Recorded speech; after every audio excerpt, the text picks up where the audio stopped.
At 7:10 in the morning, the morning reading bell at the private high school pierces the quiet of the teaching building on time. The through transparent floor-to-ceiling windows pour in cool morning light, falling on the neatly arranged desks. Open textbooks and error books cover the desk surface. The entire third-year classroom is packed, utterly silent, with only the brushing of pen tips on paper's rustling sound. Today is the day before the final exam, and all grades across the school are rushing to sprint through the last moments of revision. No one dares to slack off. I sit in the third row by the window, fingertips lightly resting on the edge of the textbook, clearly sensing everything familiar around me. I have been reborn.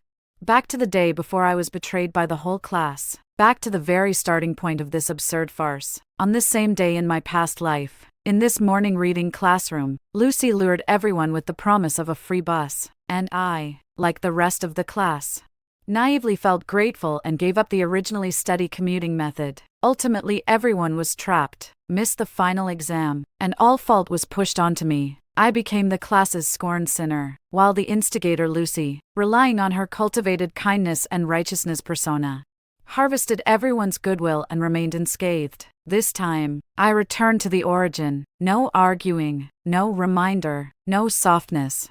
I will personally recreate the opening scene and then gradually lead all those who once hurt and betrayed me into the fruits of their own deeds. Halfway through the morning reading, Lucy, who had been quietly poring over her questions, suddenly puts down her pen, taps the desk lightly with her hand, and a gentle sound breaks the classroom's silence. She is the school's acknowledged beauty queen, with a sweet appearance and gentle personality, the most adept at shaping a selfless, kind persona in front of everyone, easily tugging at the class's emotions. In my past life, I was also blinded by this harmless-looking facade. Everyone, stop for a moment. I have something to say. Lucy stands up, her smile gentle, her gaze sweeping over every classmate, her tone carrying just the right amount of benevolence and generosity. Tomorrow is the final exams. As you all know, recently there have been very few buses around the school area. Taxis are expensive and often stuck in traffic, and many students almost arrived late yesterday. Her words hit everyone's pain points, and the classroom instantly fills with light, fragmentary affirmations.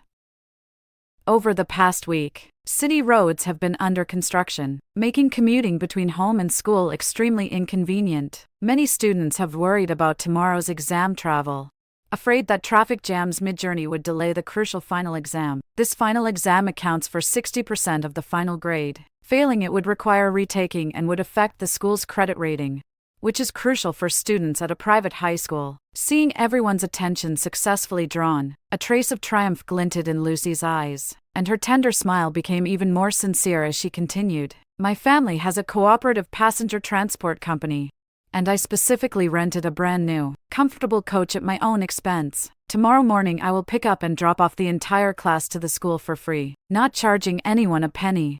And I will avoid congested routes to ensure everyone arrives on time for the exam. The moment this sentence dropped, the entire classroom boiled. The normally quiet students who had been busy with their questions looked up, faces full of surprise and gratitude, and a chorus of thanks instantly filled the classroom. Really, you're so noble, Lucy. My goodness, I was just worried about how to get out tomorrow. This is so timely. Free bus. This is like a lifeline. The class beauty is so kind.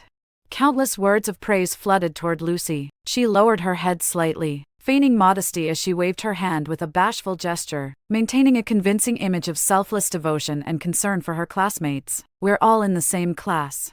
Helping each other is what we should do, as long as everyone can finish the final exam smoothly. These little things don't count. The whole class was immersed in this sudden welfare surprise, unaware of the loopholes and plots hidden behind this free benefit. Everyone only saw the convenience in front of them, and no one questioned why Lucy, who had always been refined and self-serving and never did anything without pay, would suddenly splash out to pave the way for the whole class. In my past life, I would have jumped up to thank her, proactively promote her, help tally passenger numbers, naively becoming a tool to win her favor. But now, I simply watch all this calmly. Then I was the first to put down the pen in my hand, raise my hand, and clap. My applause rang out crisp and bright, standing out especially in the noisy classroom. Instantly, the whole class followed suit, clapping along with me, the atmosphere growing more heated. I looked up at Lucy standing by the podium, my tone sincere, my voice clear, every word sinking into the ears of all the students, deliberately helping her push her momentum to a peak. Lucy is so thoughtful. Before finals, everyone is anxious about travel arrangements.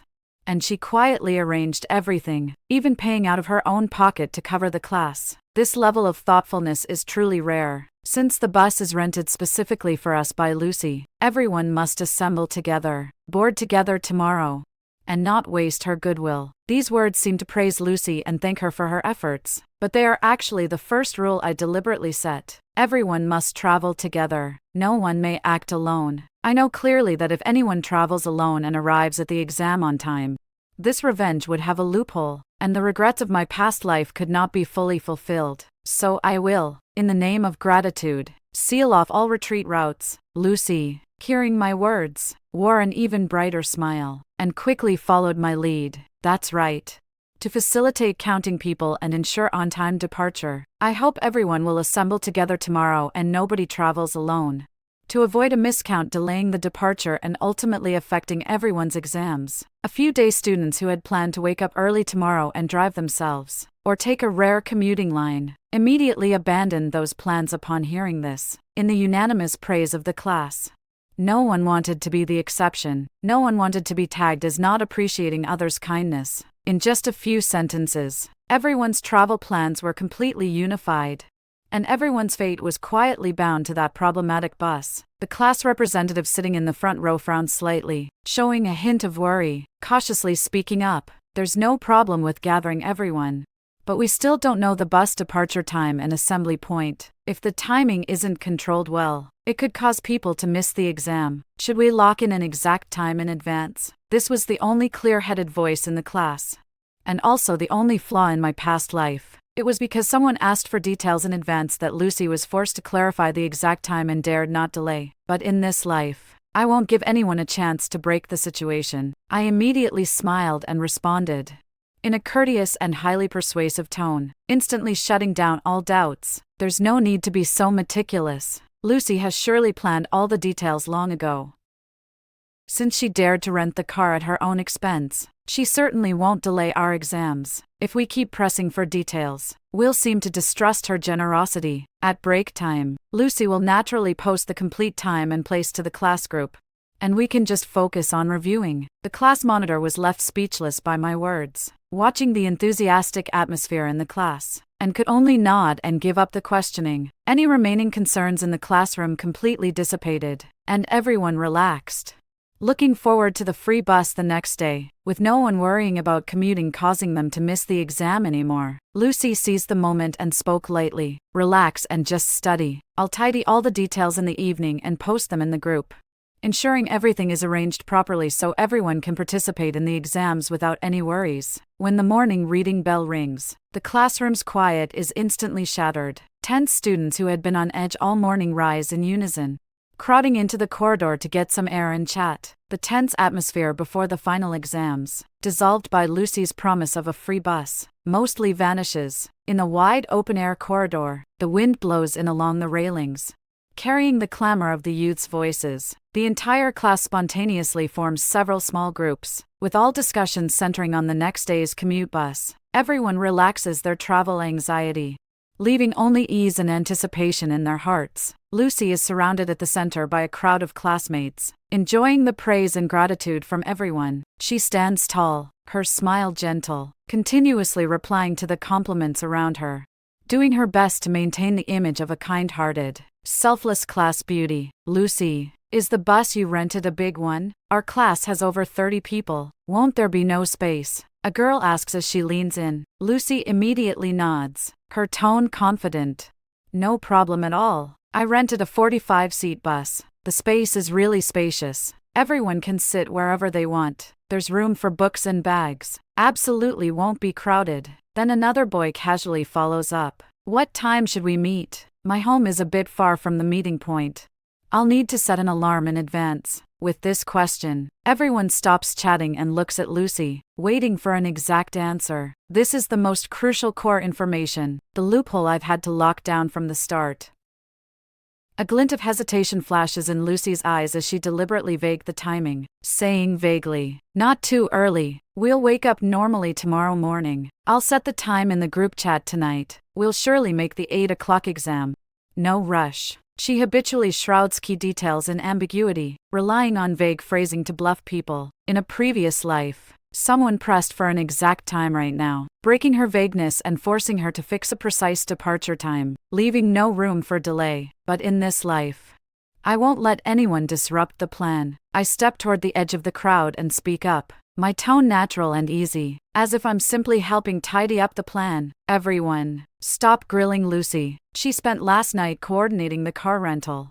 She must be exhausted. Since she said she'd post in the group, she'll surely arrange it properly. If we keep pressing her, we'll seem inconsiderate." Those few words shut everyone up. Private high school students place great emphasis on social propriety and never want to be seen as inconsiderate or aggressive. A few classmates who had planned to press for the time and location immediately back off, quietly deciding not to pursue it further. Lucy immediately follows my lead, wearing a suitably tired look, and softly says, "Actually, I stayed up late coordinating with the bus company. I'm a bit tired.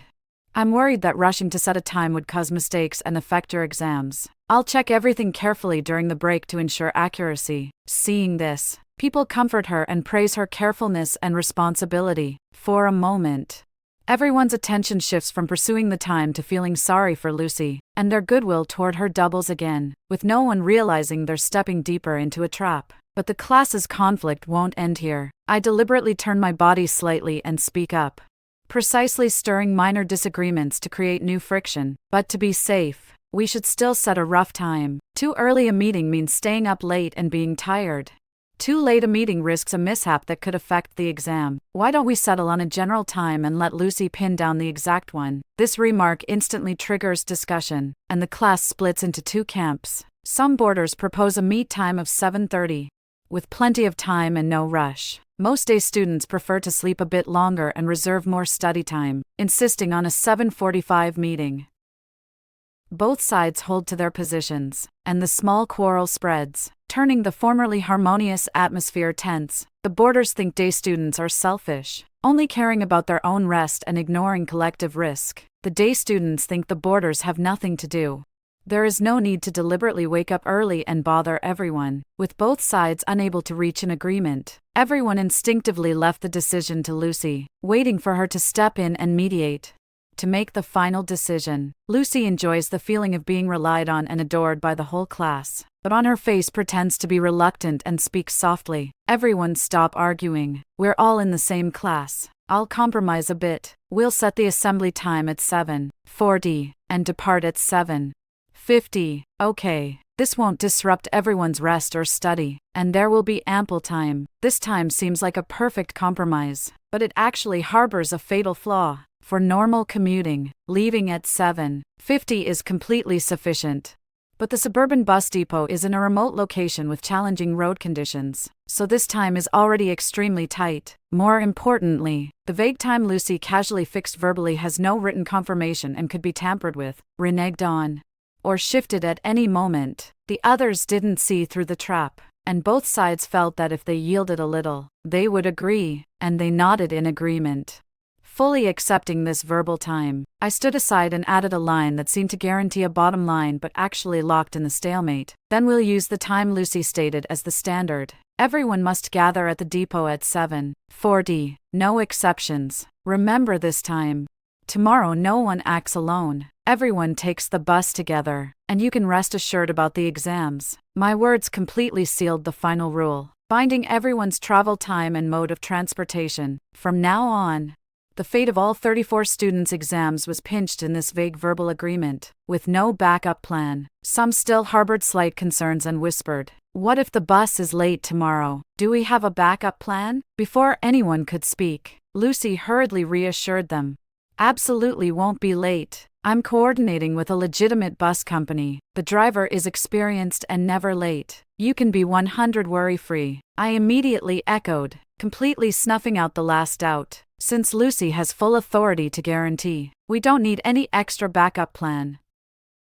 Collective travel is most dangerous when people are half-hearted. Unified adherence to the plan is the safest approach. When the class breaks ended and the warning bell for the start of class rang, the homeroom teacher temporarily notified the monitor, the study committee member, and Lucy to go to the class committee office to coordinate matters related to the final exam. I followed along under the pretext of helping tidy the class exam reporting roster. The American-style private high school's class committee office is clean and orderly, dedicated to student liaison for class affairs and submitting reporting materials. This final exam has a strict on-campus attendance mechanism. Arriving 15 minutes late would disqualify the student from the exam, and all group commuting actions must be reported to the homeroom teacher and the academic office in advance according to school rules. This is the fatal rule loophole that everyone in my previous life overlooked, and it is also a key part of my revenge plan this time. After the monitor entered, he sat down directly and took out the class-wide exam registration form, looking to Lucy on the side to confirm. Evening.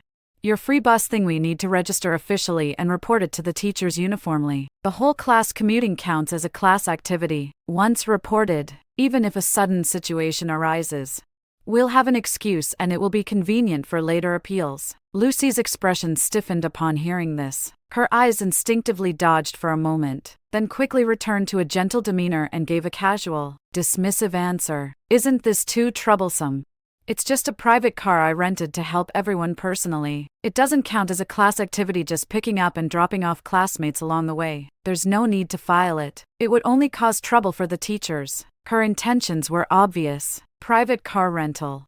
No school approval. If delays, traffic jams, or accidents occurred, all responsibility would fall on her alone. But once reported as a class activity, if something goes wrong, it becomes the class's collective responsibility, and she can perfectly pin the blame elsewhere. In my previous life, she had coaxed the class committee into making an official report, and in the end the whole class missed the exam, with all the scrutiny and accountability directed at the class, while she walked away clean. This life, I will not let her get her way. The study committee member, strict in character, immediately frowned and argued, "No, with more than 30 people changing commuting methods, we must report it. If everyone is late and there's no prior filing, the school will directly deem us as an unexcused absence and there will be no chance for a makeup." The two immediately clashed, and the atmosphere in the office stiffened. The monitor was torn, looking at the standoff between them, unable to decide. I spoke up at the right moment, my tone calm and fair, appearing to be a neutral mediator, but actually laying precise traps to lock the situation. I think Lucy has a point. She's just trying to be helpful and generous by self-funding, and proactively reporting it makes it seem like she's organizing a group activity, which could be mistaken by the teachers as a private gathering, and it might affect her award score. My one sentence directly addressed the class committee's concerns. In a private high school, the award slots are precious. No one wants to be dragged down from an award eligibility just because they did a good deed and ended up with the class flower losing eligibility, ending up with a well-meaning act backfiring. The monitor indeed wavered instantly and quickly nodded in agreement. Indeed. This time it's completely voluntary help from evening. There's no need for her to bear extra risk. Then for now, we won't report it, and we'll privately arrange transportation. The study committee member still stuck to the principle, trying to secure a last turn. But the school rule is there. If a group trip without reporting goes wrong, we can't bear the consequences. I continued to seal off all possibilities for reporting. We're just coordinating a unified ride. It doesn't count as an organized activity, and Lucy is coordinating with an official bus company. Absolutely safe. There won't be any problem. To be safe, we'll have everyone sign a voluntary transportation acknowledgement, bearing the travel risk themselves, which protects Lucy and avoids class liability, achieving a win-win. This plan looks perfect and secure, but in reality, it completely cuts off all potential routes for subsequent appeals. If everyone voluntarily takes the ride with no school report, regardless of any delays or absences later, it becomes a student's voluntary action, and the school can completely refuse any make-up appeal, offering no room for leniency. Lucy immediately went with it, eyes gleaming with secret delight. She only understood that she wouldn't be held responsible, wouldn't be pursued, and completely failed to notice that this voluntary acknowledgement form was the final lock sealing the fate of the entire class's final exam. This method is great. I was afraid everyone would blame me if something went wrong, but with a voluntary acknowledgement, everyone can be at ease, and so can I. The class monitor immediately approved, taking out blank sheets and handwritten a simple passenger voluntary statement, clearly stating, all class members voluntarily ride Lucy's privately rented bus to the exam. All travel risks are borne by themselves, unrelated to the class or the school. I was the first to pick up the pen and sign my name, taking the lead to cooperate. With my lead, the latecomers arrived with no guard, and signed briskly in turn, no one reading the clause content. Everyone didn't scrutinize the clause contents. Everyone thought this was just Lucy's considerate small gesture. No one realized they had personally signed away all their rights to appeal. Throughout, not a single person filed a report. Not a single person reserved the right to pursue accountability. Lucy looked at the full page of signatures and relaxed completely, her smile glowing brighter. She had completely freed herself from all potential responsibility,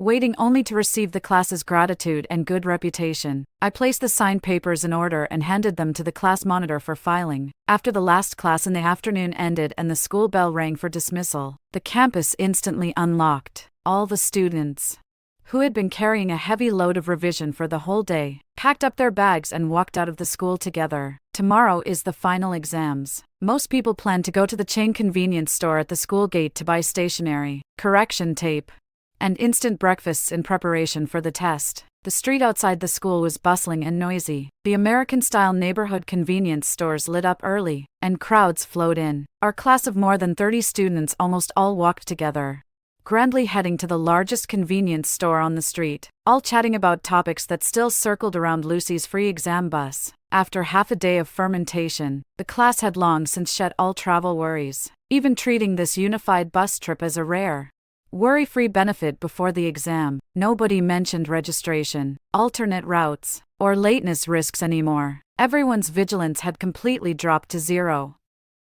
Stepping into the convenience store, warm yellow lights covered the entire shop, and shelves were filled with stationery, beverages, and instant foods. The students dispersed, each selecting exam supplies, while fragmented conversations emerged, and the anxious pre-exam mindset was thoroughly replaced by a relaxed, lucky feeling. Having a bus is comfortable. Tomorrow we don't need to wake up early to grab a ride, just assemble at the scheduled time. I was worried about the morning rush before, but now there's no need to panic.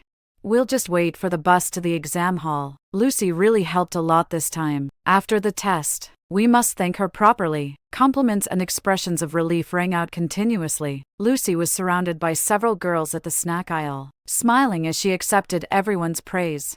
Calm and enjoying it, she casually grabbed a few bags of snacks and pretended to be generous, sharing with the classmates nearby, further winning people over and cementing her good person image in front of the whole class. I pushed the shopping cart, slowly weaving between the shelves, seemingly casually selecting exam supplies, but quietly controlling the pace of the entire scene, tightening the already laid-out trap. A few lazier boys in the class leaned against the checkout counter chatting and casually proposed a new idea. Since the bus doesn't meet until 7:40, we can sleep 10 more minutes tomorrow, not too early, and approach the parking lot on time. This suggestion immediately gained the assent of most classmates. Everyone instinctively wanted to shorten the outbound time and maximize lazy rest. If everyone chose to gather at the exact time, any single delay could cause a total collapse with no buffer at all. Seeing the opportunity, I spoke at the right moment, seemingly well-intentioned but actually locking everyone's time tolerance rate completely. Not advisable to set a fixed arrival time, since we're gathering together.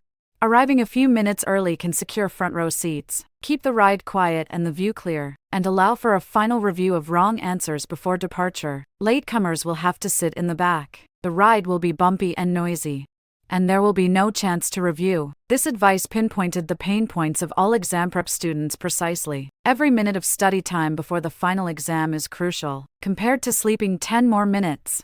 Everyone cares more about the final review opportunity and wants to occupy a comfortable seat to study with peace of mind. The classmates who had planned to leave on time immediately changed their minds and nodded in agreement. You're right, 10 more minutes of sleep is useless. It's better to go over a few more wrong problems. Then I'll arrive 10 minutes early tomorrow to grab a front row seat to memorize the material. I'll be early too. Everyone arrive early together, so no one drags their feet and delays the bus. I lowered my gaze slightly, keeping a calm demeanor as I intensified my stance, completely eliminating any possibility of anyone secretly changing the meeting time. Since that's the case, we'll all arrive 10 minutes early. At 7:30, everyone will supervise each other, no exceptions. Full team action. It will help with headcount and won't disrupt everyone's review. The unified early gathering, which seemed to add a buffer, was actually a deliberate new flaw I created. The suburban parking lot is crowded with vehicles at night. And in the early morning when everyone arrives early, there is a surge of cars. This makes sudden procedures like dispatch, parking verification, and vehicle disinfection prone to happen. Arriving early not only won't be safer, but will significantly increase the risk of delays. But the students immersed in their obsession with revising simply cannot see through this trap. Lucy nods in agreement with a thoughtful, considerate look. Okay, then everyone should be on standby at 7:30. I'll go ahead to coordinate with the drivers to ensure everything goes smoothly. Just as everyone reached a consensus and the situation was fully decided, the transfer student, who has always been the most meticulous and vigilant in the class, suddenly questioned it and raised the only dissenting voice in the room, instantly creating a new suspenseful conflict. I don't think there's a need to all arrive early, nor any need for everyone to be bound to one plan. We can split into batches. Some take the bus. Others take taxis on their own. Double insurance even if the bus has problems. Not everyone will be screwed. As soon as these words came out, the convenience store fell silent. This is the only feasible alternative that can break the stalemate right now. And it's the last glimmer I must completely extinguish. Everyone's eyes immediately fixate on the transfer student. Some hesitate, some agree, and the previously solid situation suddenly shows cracks. I immediately respond with a smile, speaking in a straightforward and reasonable tone, instantly stabilizing the situation and dispelling everyone's hesitation. There's no need for a dual-track travel plan. First, splitting up would betray Lucy's intention to self-finance the car, making us appear untrusting of her. Second, the private school's unified attendance records mean that staggered arrivals would cause chaos in school arrival times and disrupt exam check-ins. A single bus is the most orderly and worry-free approach right now. I again leverage both social courtesy and school rules to precisely gauge everyone. Ease psychology. No one wants to bear the stigma of betraying classmates' goodwill, and no one wants to disrupt the class's exam attendance records by traveling separately. Lucy immediately follows up with a statement, her tone carrying just the right amount of grievance. I'm not afraid of trouble. I'm just afraid everyone won't trust me. If everyone insists on splitting up, then renting this bus is meaningless for me. The emotionally charged remark instantly dispelled all remaining doubts. The classmates who had just agreed with the transfer student's idea shook their heads and discouraged splitting up, instead urging the transfer student not to worry, overthinking it. There aren't that many surprises. Everything will be perfectly safe. Going together is great. It's easy and free. There's no need to make things difficult. The transfer student, left alone, cannot refute everyone's consensus and can only frown and give up, silently abandoning the last backup plan. At 6 p.m, the sky grew dim, crowds outside the campus dispersed, and the students returned to their respective residential communities. Most of our class lived in 3 adjacent residential areas nearby. After school, everyone spontaneously congregated in the class group to finalize the details for the next day's gathering. At the foot of each community, classmates shouted to each other and formed groups to set the departure time for the next day. What was originally a loose personal plan had completely become a collective, tightly coordinated action. No one thought of modifying their mode of travel on their own. The group messages flooded the chat, everyone repeatedly confirming the 7:30 gathering time at the vehicle yard, reminding each other to wake up early and not be late. And the rule for everyone to travel together was firmly established. Lucy, sensing the lively atmosphere, edited a notification in the group and officially released what was called the final itinerary. The wording deliberately blurred key information, only marking the collection time and location, with no mention of departure time, vehicle yard rules, or travel risks. Lucy, everyone, remember, gathering at the city suburban yard at 7:30 tomorrow morning. Everyone will travel together by bus. Depart on time for the exam. Wishing you all top performance on the final. A short sentence that seemed clear and solid actually harbored hidden pitfalls. There was no precise departure time, no travel route description, and no contingency plan. Just one phrase depart on time that completely steadied everyone's mindset. After the message was sent, the group's screen flooded with thanks. I watched the messages keep popping up, stepped in at the right moment, and pinned this notification, leading the way by confirming it and completely dispelling everyone's last concerns. Me, everyone, take this message as the standard uniform time. Uniform place. Under no special circumstances should anyone travel alone. We will supervise each other and all depart for the exam on time. My words sounded like the final verdict, fully locking in the class's travel rules. Students living in different neighborhoods screenshot and saved the plan, reminding each other to wake up early. Some who originally wanted to leave a bit later saw the all-students-united requirement and dropped their private plans. At this moment, a new tension quietly grew. Boarding school students live on campus and would need to take a taxi to the suburban yard the next day, which is more troublesome than day students who can go directly from school. Several boarding school students murmured in the group, feeling it was unfair. Why should they have to travel more, while day students are closer and easier? Staying in the dorms is the most troublesome, and we have to take a taxi to the yard separately. It's too much trouble. If I'd known it would be this unified, we wouldn't have done it. We could have left from the school directly. That would be easier. Complaints increased, and the previously unified collective rule suddenly showed signs of crumbling. If boarding students acted on their own, my arrangement would have a loophole, making it impossible to ensure that everyone would miss the exam. I immediately spoke up in the group to quickly settle the dispute and seal off the variable. Group travel requires unity, no exceptions.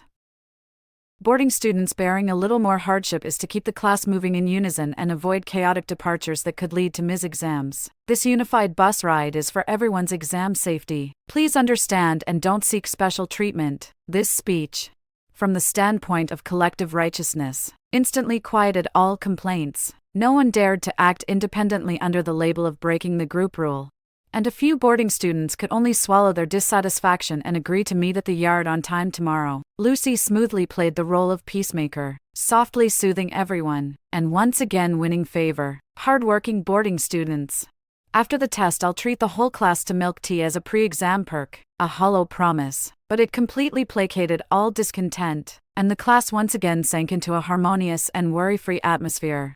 Becoming more confident about the bus travel the next day, I stood downstairs in the neighborhood, watching the class group's confirmations fill the screen, and quietly counted the people. 34 people had all confirmed participation in the unified bus ride, with no one absent, no one special, and no one prepared with a backup travel plan. At the same time, I precisely captured everyone's mindset. Everyone relies on the collective, relies on Lucy's arrangements. No one keeps a backup plan. No one stays vigilant for potential risks. Everyone is certain they will be able to take the exam on time. As night deepened, students in each neighborhood gradually went upstairs to rest, set their alarms, and looked forward to a smooth exam day tomorrow. The class group gradually quieted down, leaving only the top pinned, blurry itinerary notice. The next morning at 7:30, the dawn was bright, and the suburban bus rental lot duly gathered the entire class. 34 students were all present, standing outside the parking area on time, gripping pencil cases and review materials, relaxed and eagerly awaiting the bus to depart for the exam on time. The remote suburban lot rarely had visitors. There were no teachers supervising, and no passers-by asking questions. The whole site held only our class and a few rental coaches waiting to be dispatched. Lucy stood at the front of the queue, still as gentle and poised as ever, calmly accepting the trust and expectations of the entire class. Everyone assumed today would be a smooth commute. No one noticed that this seemingly perfect welfare trip had long been wrapped in layer after layer of loopholes. Lucy scanned the group to confirm everyone was present, then smiled and reassured them. Everyone's quite punctual. We'll wait a moment. Once the driver is ready, we'll depart immediately, and we absolutely won't be late for the 8 o'clock final exam. The class relaxed, some opening their last set of notes, others chatting softly, with no sense of urgency at all. After the previous day's uniform arrangement, everyone had given up on backup plans, placing all hope for the exam on this bus. I stood quietly at the side of the queue, fully in sync with the mood, with no extra actions and no reminders. Soon, a driver in work clothes, holding the rental agreement, walked straight up to Lucy, his tone formal and icy, breaking everyone's comfortable expectation. "Hello, according to this rental vehicle contract, 7 o'clock is the scheduled departure time, and 7:10 is the final deadline for orders. If you fail to depart on time, the system will automatically void the order, and the vehicle will be returned to the depot, with no waiting.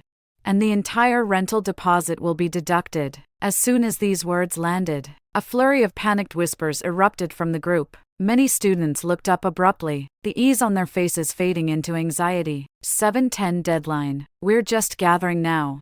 There's no way to depart on time. Why wasn't this rule said before? Then we'll miss the bus, won't we? A flood of questions poured toward Lucy, and her previously smiling face stiffened instantly. With a clear flicker of panic in her eyes, she had privately rented the car merely to save effort and win people over, and hadn't carefully checked the contract details at all.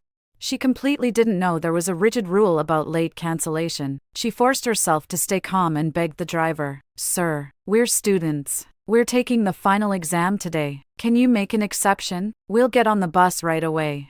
We won't delay more than a few minutes. Please, depart normally." The driver was firm, with no room for compromise. The depot's new rule: the system is locked. Manual changes are impossible. Either depart within 10 minutes, or the order will be voided.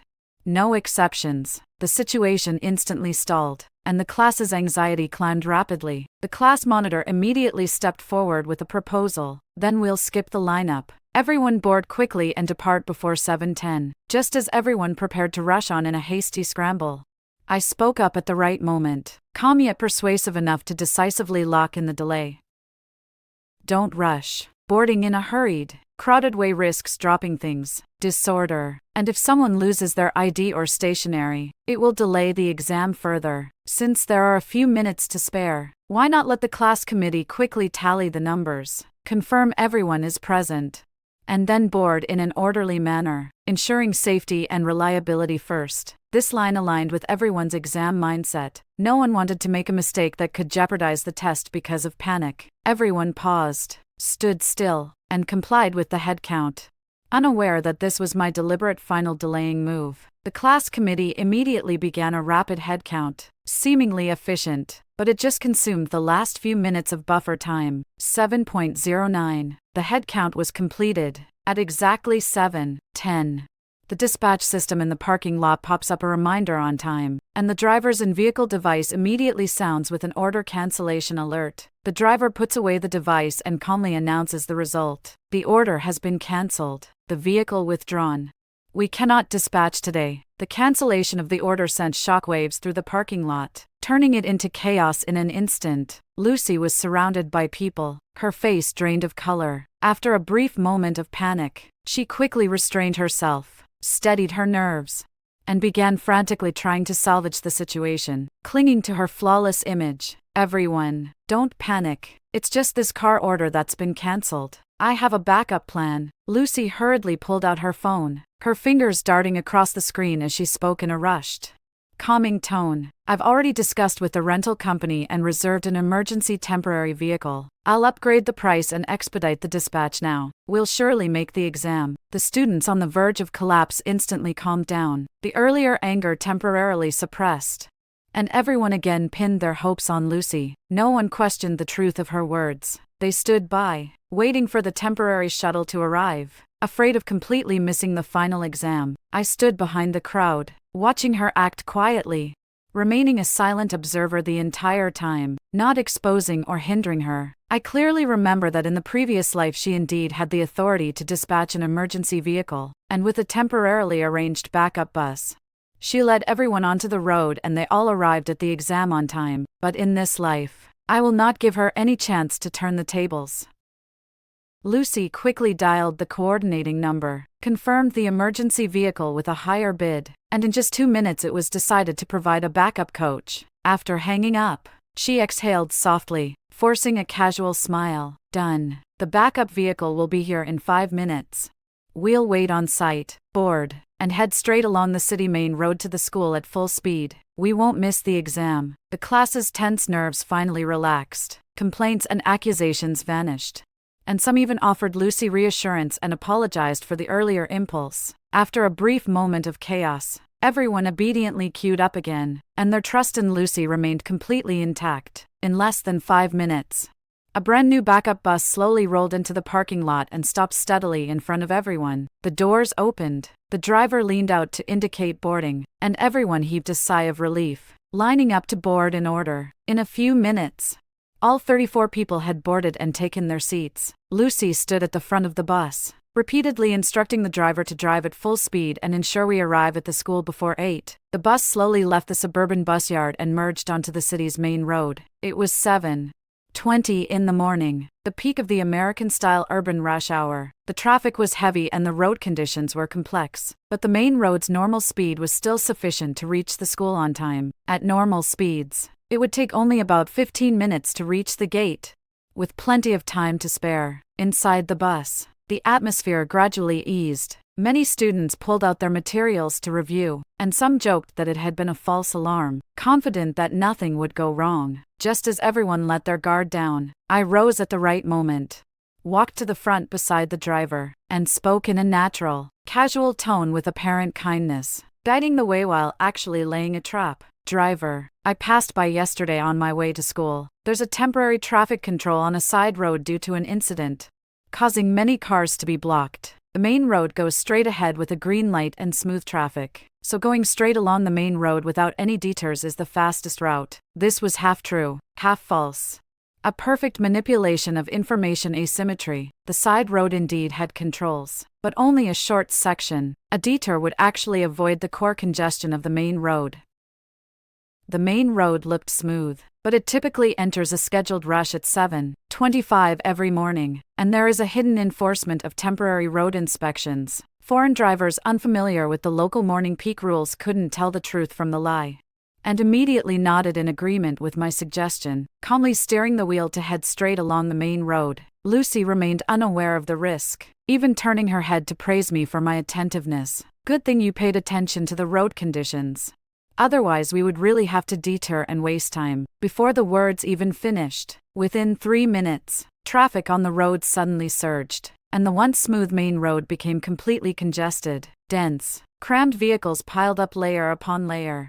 End to end, the bus is trapped in the middle of the traffic, unable to move forward or backward. The speed slowly drops to 0, and the easygoing atmosphere inside the bus collapses in an instant. Someone looks up at the window, gazing at the endless line of cars.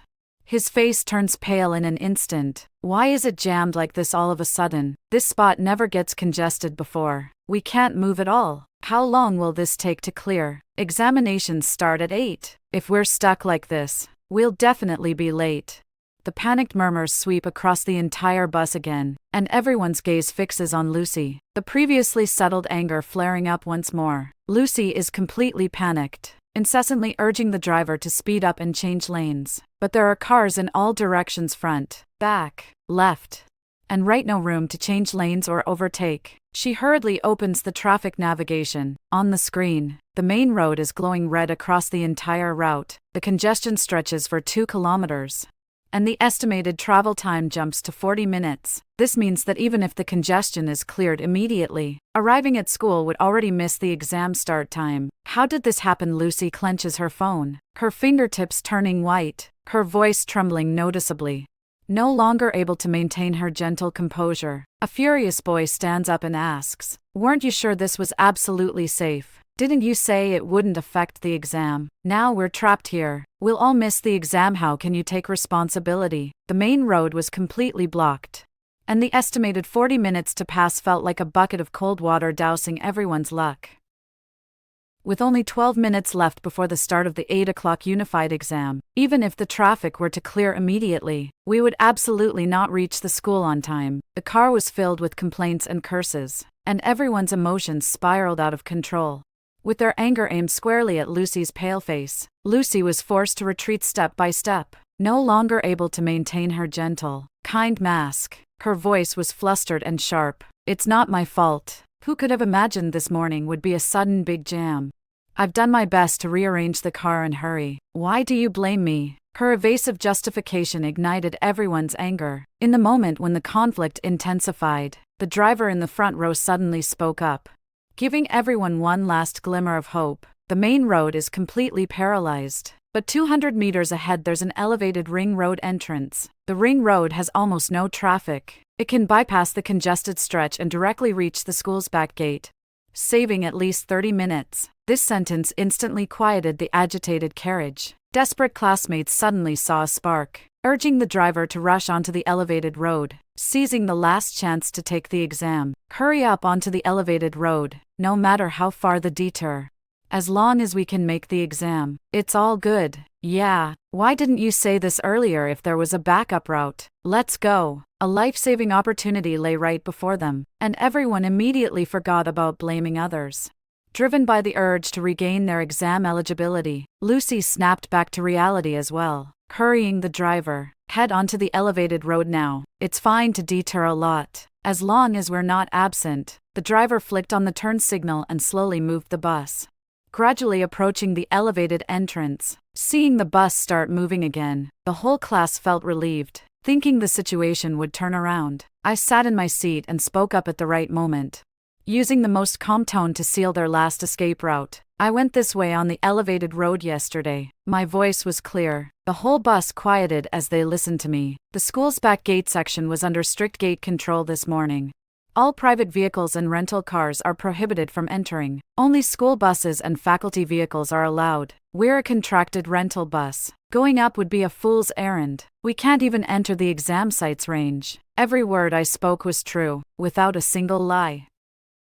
Today's unified exam is a rigorous school-level assessment, and the backgate's exclusive control is a rule announced in advance by the school. Only a class wholly focused on reviewing would not have paid attention to the pre-exam notice. The peace that had just been restored in their hearts instantly yielded to fear, and someone stubbornly doubted.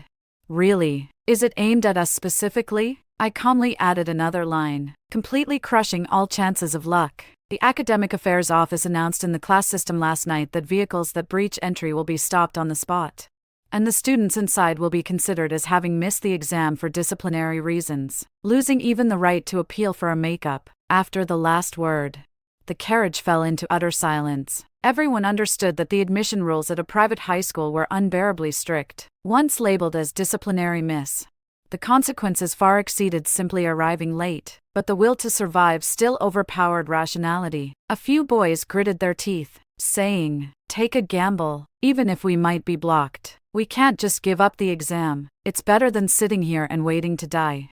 Most others echoed. This was the only way out right now. No one was willing to admit defeat and waste an entire semester's effort. Lucy clung to the last trace of luck, grit her teeth, and finalized the plan. Onto the elevated road. Even if we're blocked, we've done our best.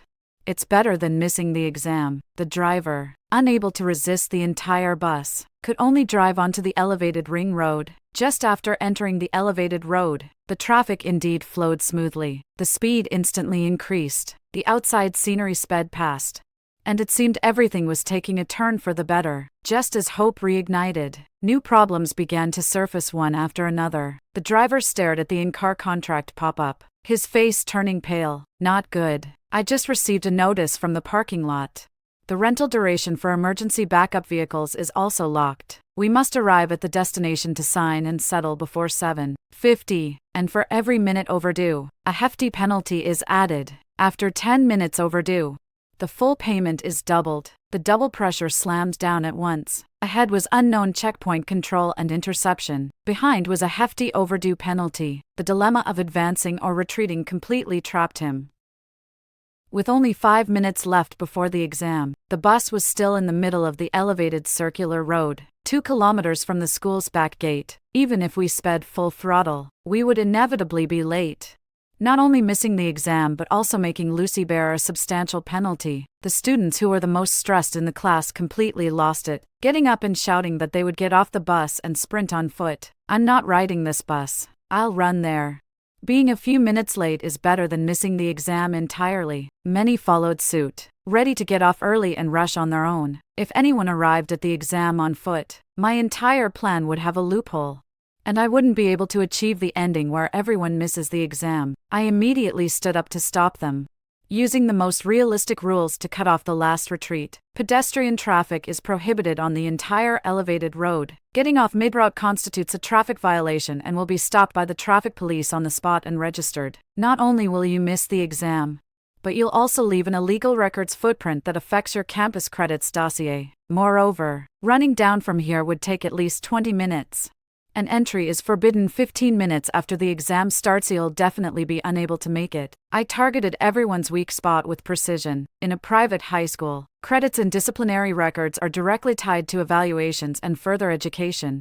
And no one dares risk being noted for a violation. They wouldn't take the risk and hop off to run on foot. At 8 o'clock sharp, the bell for the unified exam rang precisely through the entire campus. In this moment, all classes across the school began the exam smoothly.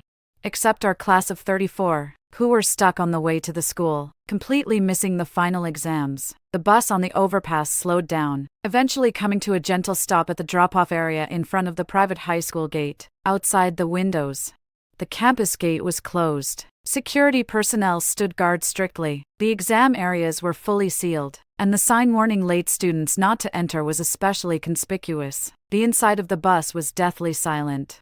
The students who had just exhausted all their strength struggling were staring at the locked gate, their faces pale with bone-deep despair. A whole semester of overnight cram sessions, recaps, and final sprint preparation had all turned to nothing.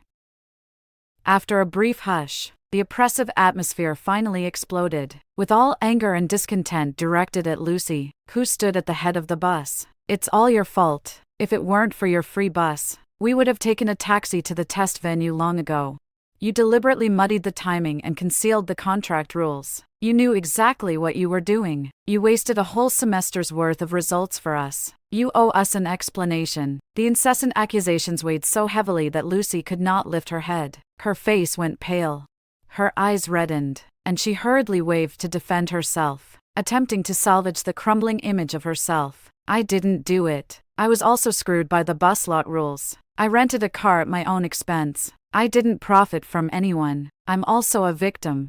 She habitually deflected all responsibility, disguising herself as an innocent, wronged good person, hoping to soften the class and downplay her fault. Many impulsive classmates were led astray by her, began to echo her words, and blamed the sudden rules at the parking lot. Blamed the morning rush hour, while refusing to delve into the true origins of the whole matter. Seeing that public opinion was about to be manipulated again by her, I slowly stood up, took out my phone, and shattered her last whitewashing illusion. "You're a victim," I asked calmly, clearly, and throughout the entire bus. "Then how do I explain these records in my hand?" I raised the phone to reveal screenshots in sequence, the chat records from the previous day and the class group, Lucy deliberately muddling the departure time, the private chats confirming she would not check the contract terms, and the photo of the voluntary passenger risk disclosure form I helped her compile yesterday. With everyone's signatures, each screenshot is a nail in her coffin. You deliberately concealed the time restrictions of the bus rental, blurred the departure rules, and presented only grandiose plans without disclosing risks. Everyone gave up on backup travel options because you repeatedly guaranteed absolute safety. Everyone gave up on reporting to the school because you deliberately shirked responsibility. I pressed forward step by step, exposing her disguise with every line and giving her no room for argument. You never intended to rent the car for the sake of helping classmates. You just wanted to use the free benefit to win people's favor, harvest the class's goodwill, and boost your own reputation and evaluation scores. From start to finish, you cared only about your own persona and interests, never about the class's final exam. As the truth peeled away layer by layer, the entire class stood there in stunned silence, looking at Lucy with disbelief. Everyone finally realized that the so-called selfless kindness had always been a carefully crafted act of self-interest. Lucy's eyes betrayed her, her hands grew cold, and she shook her head furiously in denial. "No, you're lying. I really did it for everyone's sake." I continued to present the crucial evidence, sealing off all avenues for her to wriggle free. "The bus lot contract terms and electronic document was sent to you on the day you rented the car. You chose not to read it, not to disclose it, not to remind everyone. Essentially, you ignored the class's exam rights, including the emergency rerouting just now. You knew delaying beyond the time would incur huge penalties, yet you still raised the fare and dispatched, without any prior warning of the risks. The entire bus became fully lucid. The previously suppressed anger exploded. Everyone finally understood that today's mass absence was not an accident but the direct result of Lucy's selfishness and neglect. So you knew the rules all along. You were deliberately keeping it from us, to pretend to be a good person and cause all of us to fail. Your heart is too cruel. Who will trust your fake kindness from now on? Facing the irrefutable evidence, all of Lucy's defenses became hollow. She stood in place, trembling, the gentle, pure campus Belle persona completely shattered, no longer able to pretend innocence. Some students immediately spotted an even more fatal issue, their voices trembling as they asked, "We signed the voluntary ride waiver, and there was no school notification. Do we still have eligibility to apply for a makeup exam?" This question hit at everyone's deepest fear. The whole bus fell silent. Countless pairs of tense eyes fixed on me. I truthfully disclosed the outcome, fully enforcing everyone's consequences. No, without school notification. Voluntary assumption of travel risk, and personal choice leading to missing the exam. According to school rules and the requirements of this final exam, none of you meet the conditions for a makeup exam. In one sentence, the final verdict, the final grades of 34 people are voided. With no makeup exam eligibility, everyone is stuck at the school gate, and after despair, only the last shred of luck remains. No matter how strict the rules are, they believe that the collective absence has a reason, and the school will most likely show leniency and arrange makeup exams for the whole class. 34 people quickly form a cohesive group, crowding around Lucy, whose face is pale, and head straight to the academic affairs office inside the school, intending to file a collective appeal and forcibly fight for a makeup exam qualification. I follow at the end of the line, remaining silent throughout. I know the bottom line of the school rules, and I understand all their reasons for appealing, from the start. They don't hold up. American private high schools' academic affairs office operates with transparent rules and strict responsibilities and sanctions for students. Private off-campus group activities and unreported missed exams have always been zero tolerance. When the group rushes into the academic affairs office, the on-duty guidance counselor is already stationed to handle exam affairs. Seeing our entire class flood in, his face immediately darkens with anger. The unified examination has already started, and everyone is absent. Is your entire class trying to give up the final evaluation? The counselor's single sentence suppresses everyone from making a sound. A few seconds later, the class monitor musters up the courage to step forward, in a humble posture, to appeal. "Teacher, we didn't miss the exam on purpose. There was sudden traffic congestion during our commute, an accident, and we begged the school to handle it with discretion and give us a makeup opportunity." Immediately afterward, the rest of the students echo, pushing all responsibility onto the road conditions and the sudden incident, trying hard to downplay human error. Lucy hides in the crowd, never daring to take responsibility herself, letting the whole class defend her. The counselor's expression becomes solemn, and he checks the exam records item by item. This term's exam attendance is based on the commuting records reported by the school. Your class has no group travel notification on file, and there is no registered information in the system, which means it was a student's personal travel mistake. After these words, everyone's faces turn pale again, but they still refuse to give up, continuing to plead and emphasize that a well-intentioned classmate organized the ride at personal expense, a benevolent accident, and should not warrant punishment for the whole class. Seeing the counselor's expression loosen and his intention to file a special report, I take a step forward and break everyone's luck entirely. "Teacher, we have a statement of voluntary writing for all members, which can prove that this trip was entirely voluntary by the students, and no one was coerced." I directly present the pre-saved physical signed document as evidence and hand it to the counselor. The white paper with black characters clearly states the risk assumed by each student, that it has nothing to do with the school, and that there are no loopholes. Next, I add the crucial violation point to completely seal the appeal's fate. In addition, this trip involved privately organized off-campus vehicle rental by students, without the school's safety approval, violating the campus off-campus travel management regulations. It does not belong to an officially recognized special accident and does not meet the appeal conditions for a makeup exam. After reading the evidence, the counselor immediately sets the disposition tone.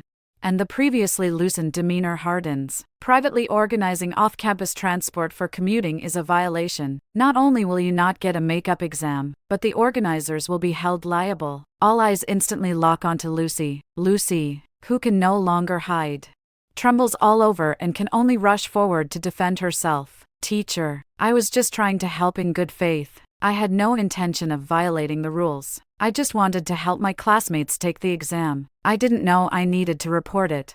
Ignorance is no excuse for school rules. The counselor's tone is cold. The private high school safety regulations require a start-a-fire public notice, and every student is aware of it. Privately organizing group off-campus transportation constitutes a serious safety hazard. I take the opportunity to complete all the facts and thoroughly kill any possibility of Lucy's exoneration. Moreover, before renting the car, she had already received the contract's time limit terms, yet she deliberately concealed the risks, obfuscated the departure time, and deliberately guided the whole class to abandon alternative travel plans, directly causing complete absenteeism. I also submit the chat logs and contract screenshots, forming a complete evidentiary chain with no room for rebuttal. The office falls into a sudden silence, and the whole class is completely panicked. Originally, they were only facing grade invalidation, but now, because Lucy organized things without permission, the whole class is being dragged into a violation record. In an instant, everyone's resentment exploded, and they turned to blame Lucy. You clearly don't understand the process.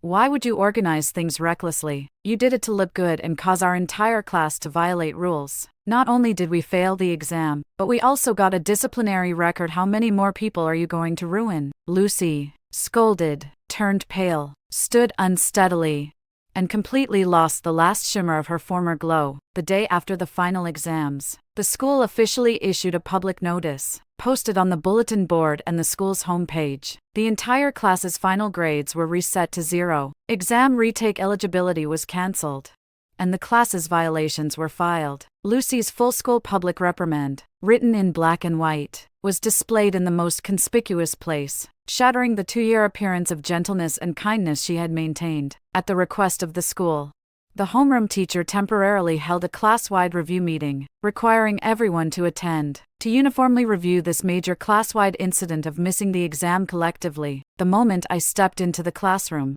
the atmosphere in the entire class was suffocating. Gone were the days of loudness and playfulness. Every face wore gloom, unwillingness, and resentment. Desks and chairs were in order, but hearts were completely scattered. Lucy sat in her seat, head down, shoulders slumped, hair covering half her face. The classmates who once surrounded her with flattery and praise were now unwilling to spare her a glance. Everyone knew that all of a semester's hard work, final credits, and chances for awards had been ruined by her vanity and selfishness. The homeroom teacher stood at the podium, calm but stern, getting straight to the point. The incident yesterday was publicly announced to the whole school, and our class was the only one in the entire school with a full class missing the exam and with violations recorded, because we organized unsupervised commuting off campus. Not only were the final grades voided for all, but the entire class also bore the annual safety stain. A few sentences left the entire class speechless. No one dared to meet anyone's eyes. Immediately afterward, the long-suppressed anger in the class exploded.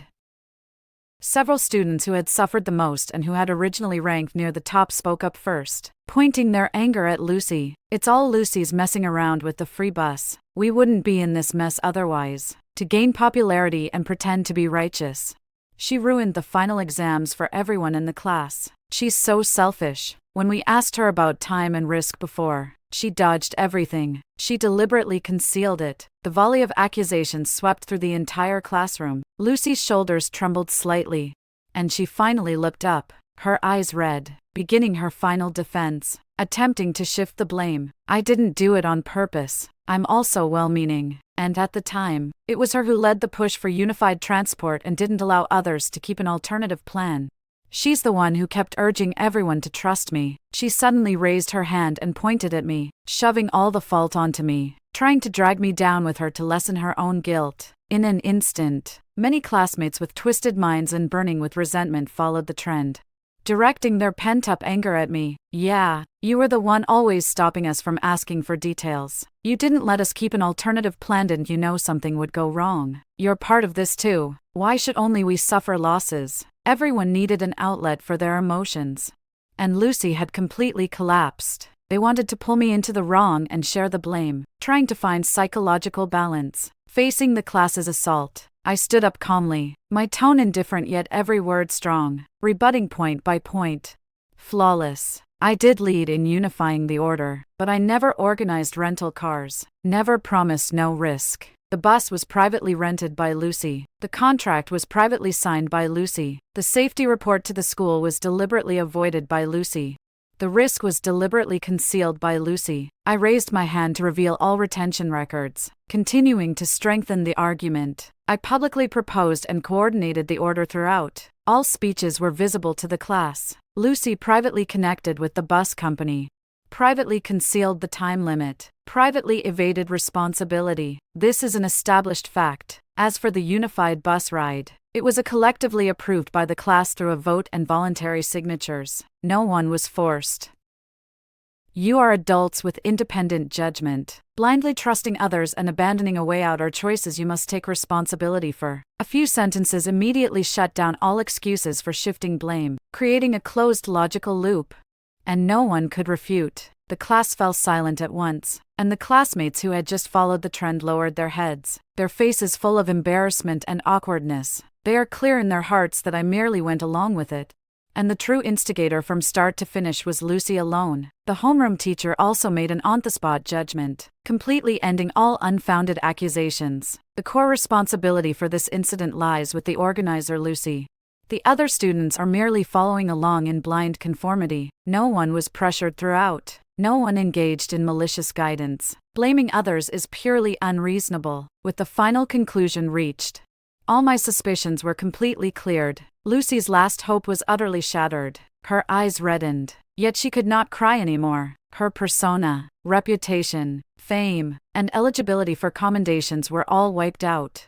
He became a sinner despised by the entire class. Once a campus beauty adored by all, she suddenly became the laughingstock of the whole grade overnight. The homeroom teacher concluded with a stern, icy tone. This term's final results are permanently invalidated. No retake, no readmission, no exceptions. This year's class excellence assessments are cancelled. All students' final comprehensive evaluations will be deducted and recorded in their archives. All consequences must be borne by yourselves. After the class meeting, everyone hung their heads in despair, filled with remorse, yet powerless to change the outcome. Everyone paid a painful price for their vanity, blind obedience, and greed for small advantages. I quietly packed up my desk and books, my mind calm and unruffled. In a previous life I was wronged by the entire class, slandered, bearing all the consequences alone. In this life, the cosmic cycle turns, and the people around me will personally experience the despair and unwillingness I once felt. Cause and effect evident, retribution clear, a great grievance avenged,